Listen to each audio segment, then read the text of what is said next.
మరి ఇప్పటికి మళ్ళీ ముష్టి ఎదవ సచ్చిన వాళ్ళ మొహాలారా మీరు ఎందుకు పుట్టిసేస్తారా? నాకు అర్థం కావట్లేదు. అసలు ఎందుకు పుడతారు, ఎందుకు మిమ్మల్ని కంటారో కూడా నాకు అర్థం కావట్లేదు. మలబార్ ఎంతమంది స్కాలర్షిప్ ఇచ్చిందో తెలుసా? మెరిట్ స్కాలర్షిప్ ఎంతమంది ఆడపిల్లలకి ఇచ్చిందో తెలుసా? ఒకసారి వెళ్ళి చూడు వెబ్సైట్ లో. ప్రతిభా పురస్కారం ఎవరికి ఇస్తారో కూడా తెలియదు. నీ ఎదవ సచ్చినోడికి నువ్వేంటే నాకు చెప్పేది? నాకు బీపీ వచ్చి పోతాను అనుకునే వాళ్ళందరికీ చెప్పేది ఏంటంటే, నాకు లో బీపీ, హై బీపీ లేదు.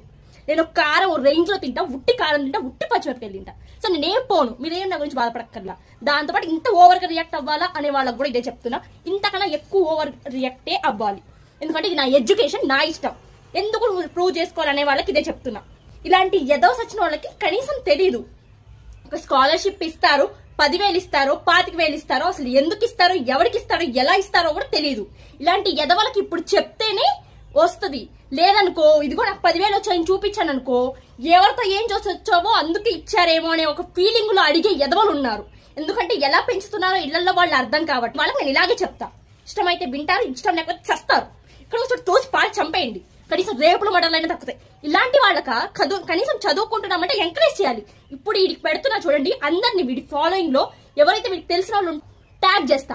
ఇప్పుడు ఎవరైనా దీనికి కామెంట్ పిచ్చిగా పెట్టాలి, వాళ్ళందరినీ కూడా అలాగే వీడియో చేసి పెడతా. అకౌంట్ లాస్ట్ టైం వాడిది డిజేబుల్ అయిపోయింది, ఇప్పుడు వీడిదైంది. ఇది జస్ట్ ఎవడైతే పెడతాడో ఇలా పెడుతున్న వాళ్ళకి మాత్రమే, మంచి వాళ్ళకి కాదు.